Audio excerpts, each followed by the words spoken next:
leitores e leitoras, tudo bem com vocês? O meu nome é Isadora Rinete, esse aqui é o canal Batalhas Literárias e hoje teremos aqui um vídeo um pouco diferente, que é um vídeo sobre curiosidades, mais especificamente 9 autores que são pseudônimos e você não sabia.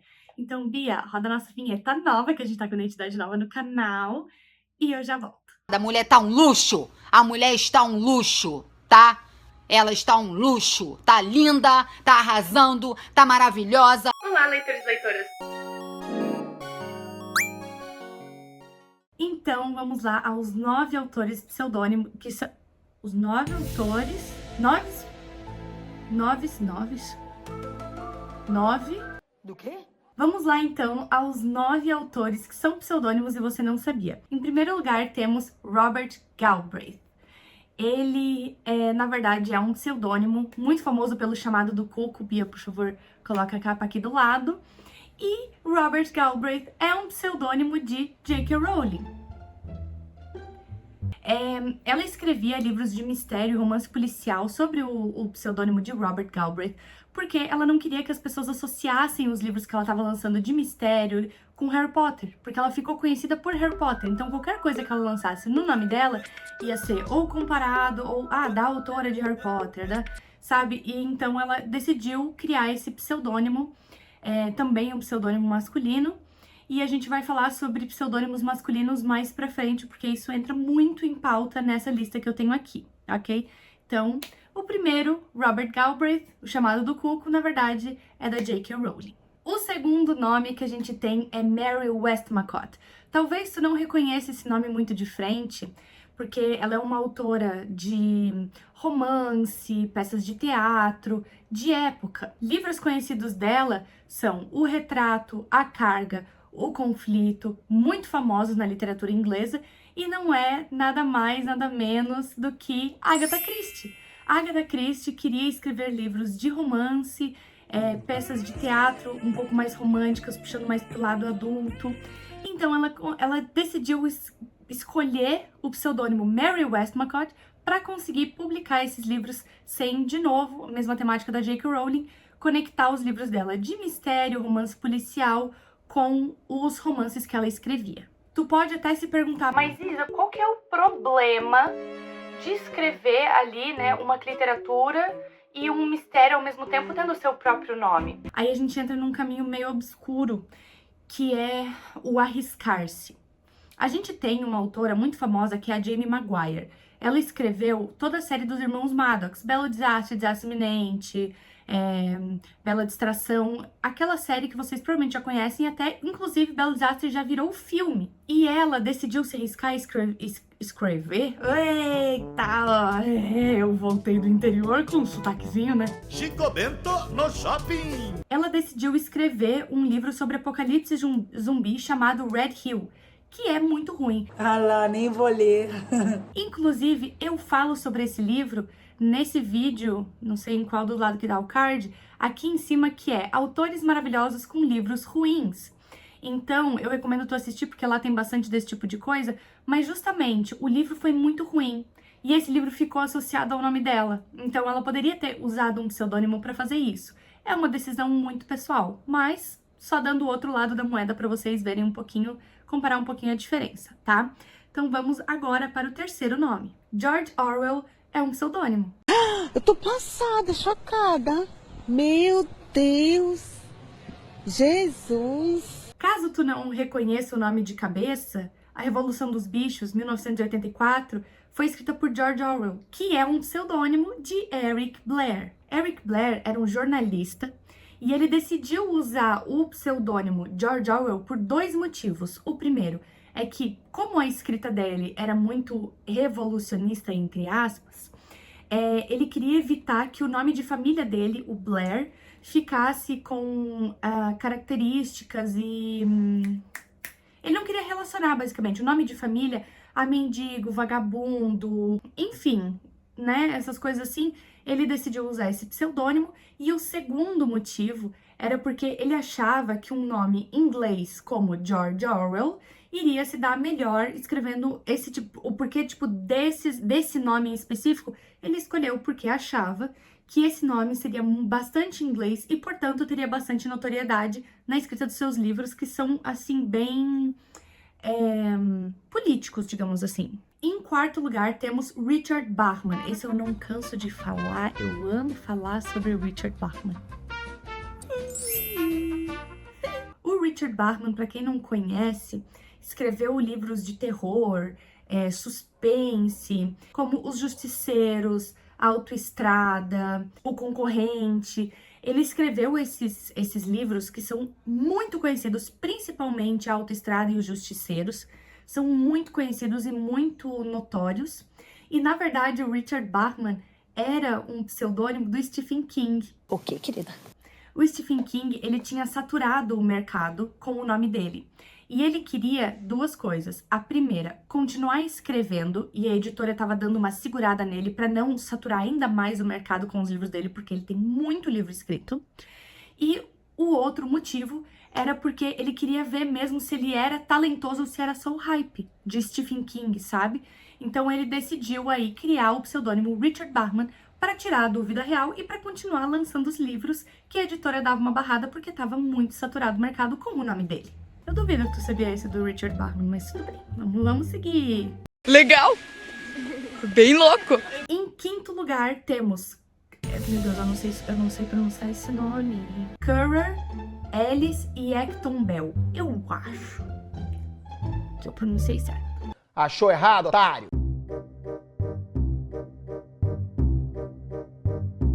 Mas eles são conhecidos como os Irmãos Bell.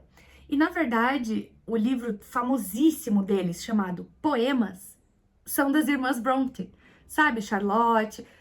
Vocês já conhecem, né? O Morro dos Ventos Vivantes, das Irmãs... Todos aqueles livros extremamente famosos das Irmãs Bronte, na verdade, no início, elas decidiram lançar sobre os Irmãos Bell. Então, elas escolheram esses pseudônimos, no caso, esses 3 nomes, sendo reconhecidos como os Irmãos Bell, por conta do machismo.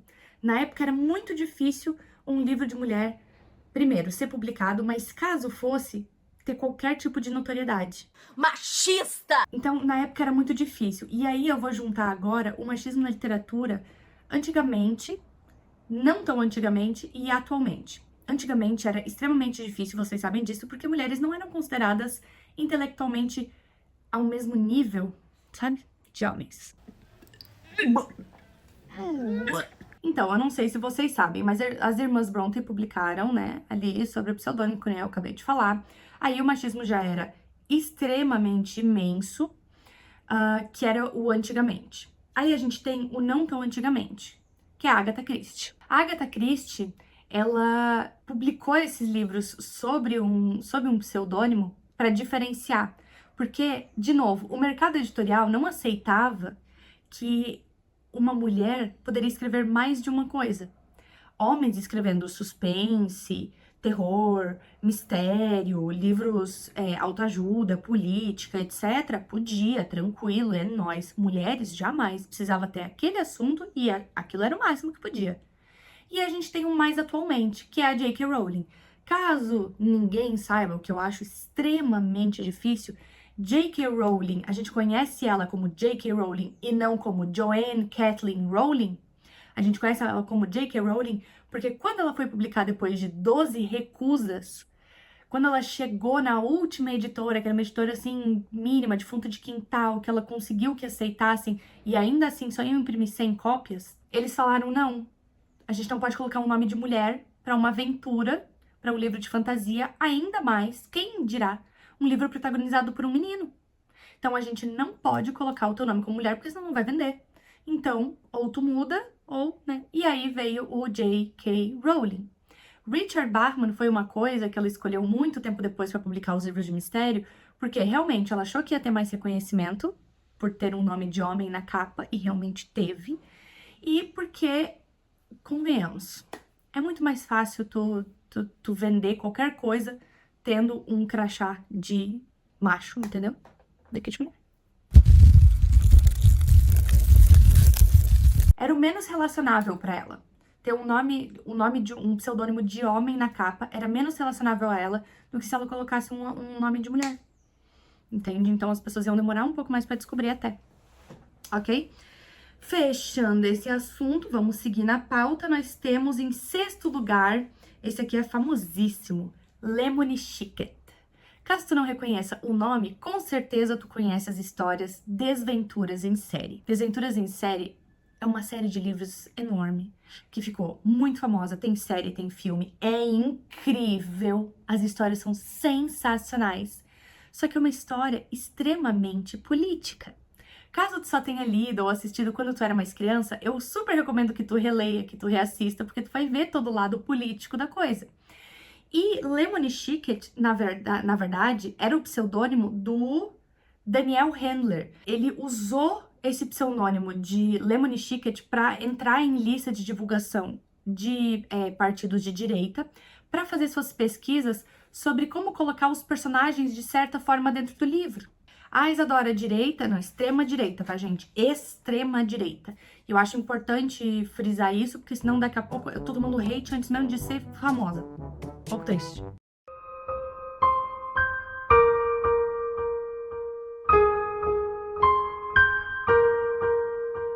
E as histórias realmente são, assim, elas são muito variadas e elas são muito, muito, muito políticas depois que tu lê, depois que tu é adulto. Então, eu realmente recomendo tu voltar e reler. Em 7º lugar, temos um queridinho do meu coração, que é Pablo Neruda.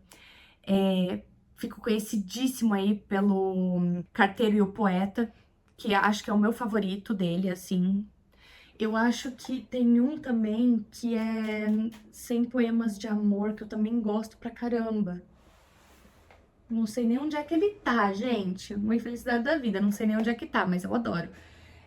Mas o Pablo Neruda, que é o meu livro favorito dele, que escreveu O Carteiro e o Poeta, ele era um pseudônimo, mais especificamente, esse aqui eu vou ter que ler, gente, é uma pena, e eu também provavelmente vou assassinar o nome desse homem, porque eu não sei ler o nome dele. Ricardo Neftali Reyes Basualho?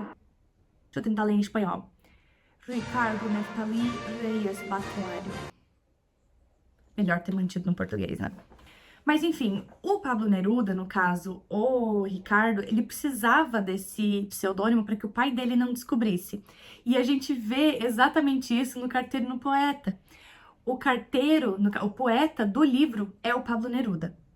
E o carteiro é ele, entende? O personagem principal é o carteiro. E o pai dele era pescador, queria que ele fosse pescador, e ele queria ser poeta, mas ele não sabia escrever, ele não sabia nada sobre ser poeta. Então, o que ele acabou fazendo? Ele acabou sendo mensageiro, ser o carteiro pessoal de Pablo Neruda. Era uma pessoa que ele tinha o sonho de conhecer, foi aprendendo com o Pablo Neruda e etc e tal. O livro é sensacional, eu recomendo a todo mundo para ler, porque é incrível. Se não gostou, é uma pena, porque pessoas têm gostos diferentes, né?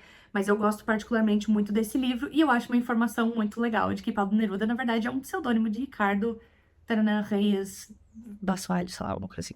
Em 8º lugar, Mark Twain. Ah, esse é conhecido, vai. Esse é conhecido, Mark Twain é conhecido.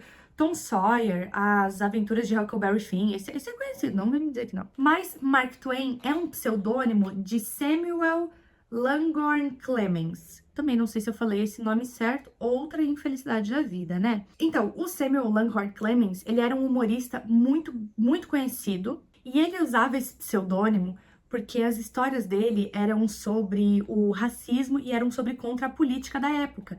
Então, ele usava esse pseudônimo meio como um escudo para poder falar o que ele realmente queria, ou as intenções, as opiniões dele, que era muito controverso. Em 9º e último lugar, temos Lewis Carroll. Isso eu acho que também todo mundo sabe, né? Mas quem não souber, acho que vai ficar um pouco chocado agora.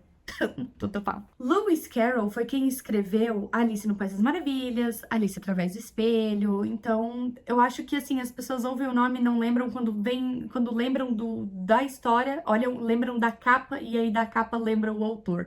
Isso é uma coisa meio esquisita. Talvez isso aconteça comigo, eu sou um pouco esquizofrênica também, pode ser. O pseudônimo de Lewis Carroll é um jogo de palavras, tá? Então, a tradução para latim do Charles Ludwig, que são o primeiro e o último nome, né, do Charles Dodgson Ludwig, que é o escritor, no caso, então a tradução para latim disso fica Cardus Ludovicus. E a tradução para isso em inglês é Carol Lewis. Então ele só basicamente trocou de lugar ali, ficou Lewis Carroll e ele seguiu com esse pseudônimo. A família dele era extremamente religiosa e militar. Ele é considerado politicamente conservador, ele admirava lords e muitas pessoas ao redor dele diziam constantemente que ele era snob em relação aos seus inferiores ali, né? O motivo pelo qual ele escolheu esse pseudônimo, ninguém sabe. Eu fiz muita pesquisa para fazer esse vídeo, mas eu realmente não tenho a menor ideia porque que o Lewis Carroll escolheu isso. Talvez justamente para falar sobre política sem ser reconhecido, não sei. Mas, de qualquer forma, tá aí outra curiosidade. Não se esqueça de curtir, comentar e compartilhar esse vídeo. Se inscreva aqui no canal. Eu espero muito que tu tenha gostado. A gente se vê no próximo vídeo. Se tu quiser mais vídeos nesse jeito, assim, comenta aqui embaixo pra mim. E, por favor, não esquece de curtir, porque eu vejo que vocês assistem e não curtem. Sabe? É de graça, é sensacional. Então, muito obrigada por tudo. Um beijo e tchau!